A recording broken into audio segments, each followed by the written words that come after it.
আসসালামু আলাইকুম, কেমন আছেন সবাই? আশা করছি সবাই ভালো আছেন। আমিও ভালো আছি আলহামদুলিল্লাহ। আপনাদের সবাইকে ওয়েলকাম করছি আমার আরও একটি নতুন ডেইলি ভ্লগে। যেহেতু 7 দিনের টার্গেট নিয়েছিলাম, একটা করে সাবজেক্ট শেষ করব।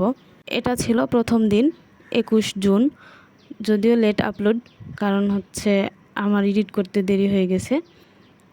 আমি মূলত শুরু করেছি আন্তর্জাতিক বিষয়াবলী দিয়ে, আর আন্তর্জাতিক বিষয়াবলীর আত্মা বলা যায় ম্যাপকে। তো আমি হচ্ছে ম্যাপটাই পড়ব প্রথমে। আর আমি একটা কোর্সে ভর্তি ছিলাম, ওখানে ম্যাপ দিয়েই প্রথমে আন্তর্জাতিক বিষয়টা শুরু করেছিল। তার কারণ হচ্ছে যে আপনি যদি না জানেন কোন দেশের অবস্থান কোথায়, বা কোন দেশের আশেপাশে কি আছে, কোন দেশ বেশি গুরুত্বপূর্ণ, এগুলো না জানলে আসলে আপনি আন্তর্জাতিকের বিষয়টাই বুঝতে পারবেন না। আন্তর্জাতিক এই সাবজেক্টটা ভালোভাবে আয়ত্ত করতে হলে আপনাকে প্রথমে ম্যাপটাই ভালোভাবে বুঝে বুঝে পড়তে হবে, তাহলে বিষয়টা মনে থাকবে। এই বিষয়টা ভালোভাবে ক্লিয়ার করার জন্য প্রথমে আপনাকে ম্যাপটাকে আত্মস্থ করতেই হবে।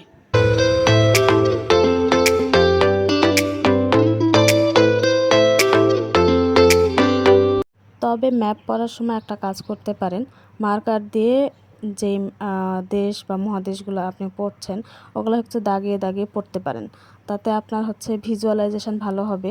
আপনি হচ্ছে যখন বলবে যে এই দেশের অবস্থান বা এই মহাদেশের অবস্থান, তখন দেখবেন যে অটো আপনার হচ্ছে চোখে ওই জিনিসগুলো ভাসতেছে। তো এগুলো হচ্ছে পড়ার ট্রিক্স। আপনি যদি ম্যাপ ভালোভাবে নাও আঁকাতে পারেন, তারপরেও আপনি হচ্ছে একটা করে সার্কেল আঁকিয়ে আঁকিয়ে ওই দেশগুলা কোন দেশের পাশে কি, কোন দেশের পাশে সাগর, মহাসাগর, উপসাগর বা যাই হোক যা আছে, বা একটা দেশের প্রতিবেশী রাষ্ট্র কোনগুলা, এগুলা হচ্ছে ভালোভাবে দাগায় পড়লে আপনার হচ্ছে পড়াটা ভালোভাবে মনে থাকবে। চাইলে আরেকটা কাজ করতে পারেন, যখন আপনি একটা মহাদেশ পড়ছেন তখন ওই মহাদেশের যে দেশগুলো আছে সেগুলো হচ্ছে আপনি আপনার মতো লিখলেন, রাজধানীগুলো লিখলেন, তাহলে হচ্ছে ভুলে যাওয়ার সম্ভাবনা একটু হলেও কমে আসবে।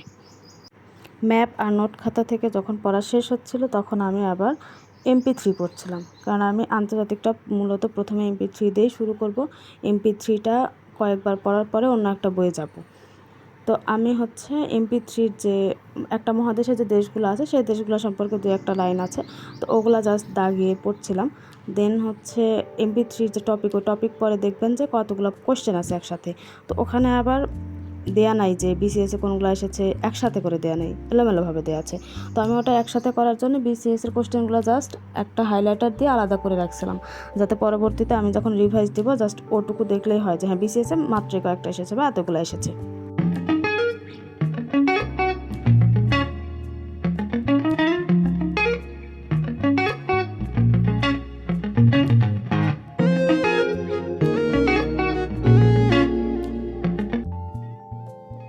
আমি পরে আরও ডিটেলস পড়ব, তবে এখন হচ্ছে জাস্ট দেশ আর রাজধানীগুলো পড়ছিলাম, কারণ দেশ আর রাজধানী থেকেও BCS এবং আরও যে জবের কোয়েশ্চেনগুলো আছে সেগুলোতে এগুলো ছিল আর কি।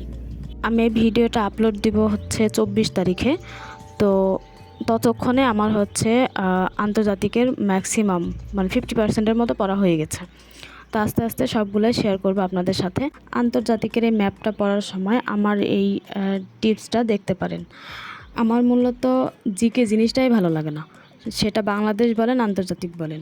তবে হচ্ছে এই কিছু কিছু টপিক একটু আলাদাভাবে পড়ার কারণে দেখা যায় যে হ্যাঁ একটু ইজি ইজি লাগছে। তো আপনারা হচ্ছে এটা ফলো করতে পারেন। আশা করি যাদের ম্যাপ নিয়ে সমস্যা আছে তাদের এই প্রবলেম সলভ হবে।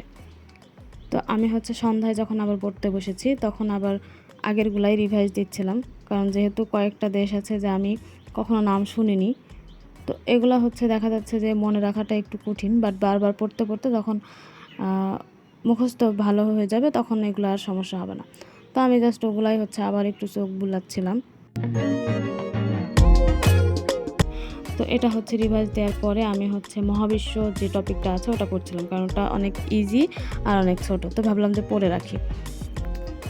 ভেবেছিলাম যে BCS-এর একটা কোশ্চেন অ্যানালাইসিস করে পড়বো, কিন্তু সেটা আর হয়নি। ম্যাথ একটা টপিক শেষ করতে চেয়েছিলাম, সেটাও হয়নি। তো আমি যতটুকু পড়তে চেয়েছিলাম তার দেখা গেছে যে 80% কাভার হয়েছে, বাকিটুকু কাভার করতে পারিনি। তো পরের দিন যদিও পেরেছিলাম, কিন্তু এই দিন আর পারিনি। তবে হচ্ছে এই 7 দিনের মধ্যে যতটুকু টার্গেট নিয়েছি ততটুকু ফুলফিল করার চেষ্টা করব। আশা করছি আপনাদের আমার ভিডিও দেখে ভালো লাগবে। ভালো লাগলে প্লিজ সাবস্ক্রাইব করবেন। ধন্যবাদ সবাইকে।